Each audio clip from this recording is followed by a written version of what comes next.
Ja vás vítam u nového videa. Možná se ptáte, prečo mluvím slovensky, po slovensky, prečo mluvím. No, je to jen takový test. No, prostě zkouším si něco překládat do slovenštiny.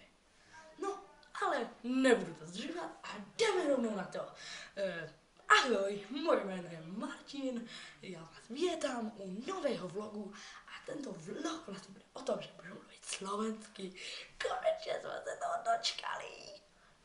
No, ale vlastně takže vlastně budeme mluvit slovensky a nebudeme to vůbec zdržovat. No, slyšeli jste už někdy o těch filmech, ako tam robí víte. We play this game. No, ale vlastně tak. Som žížala. Čo som?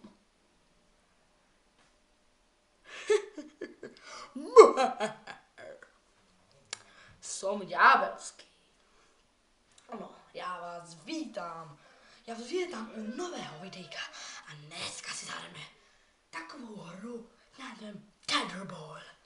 A dneska je to hra, kde budeme na takové tyčce a budeme odpalovat míčky, bang, bang, a budeme odpalovat taký žlutý míček, který je na prováze, musí omotat kolem tyčky. No, a vlastně o tom je celý vlog.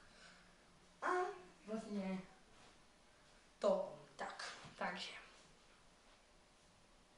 toto by bylo pro dnešné videjko všechno a doufám, že se vám videjko líbilo a dejte like, lachtan